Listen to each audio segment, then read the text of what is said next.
Good morning. I'm Clinton Griffiths. President-elect Trump has pledged that on his first day in office, he would impose 25% tariffs on all goods imported from Canada and Mexico.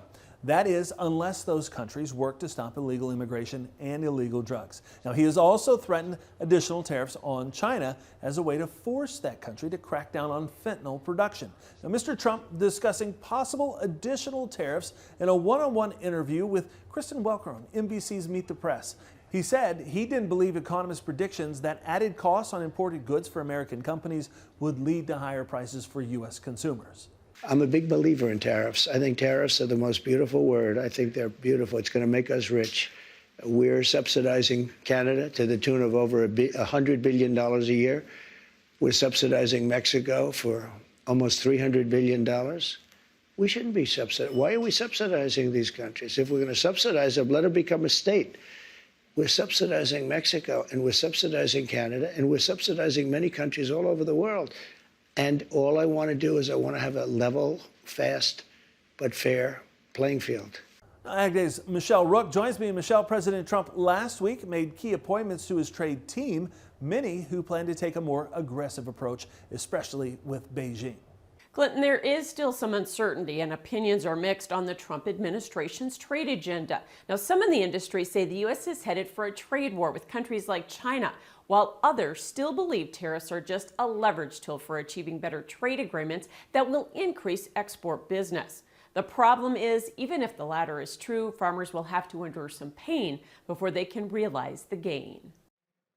Rural America supported the re-election of President Trump in a historic way, despite tariff threats. But one past American Soybean Association president thinks tariffs may push the U.S. into a bigger trade war with China. I really do, and I think that's very serious, especially for agriculture. He says since the initial trade war, the U.S. has diversified but is still dependent on China, especially for soybean trade. You can't lose your number one customer and just easily backfill. It drives down prices. In the first 2 years of the trade spat from 2018 to 2020, China cut U.S. soybean purchases more than 50%.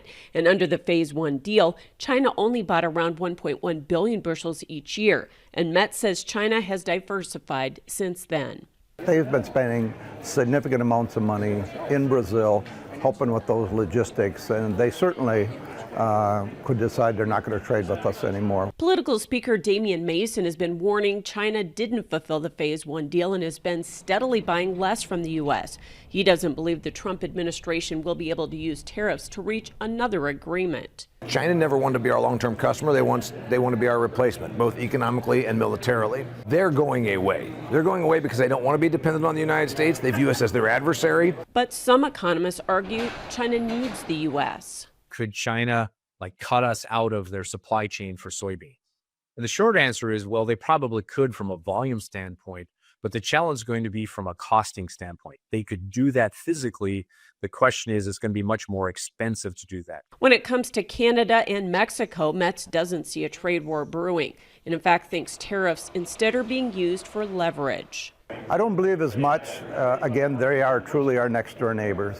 So Mason says the U.S. should beef up USMCA as Mexico is already the top export customer. They now are almost as big of a customer, 30 billion, as China ever was at its peak.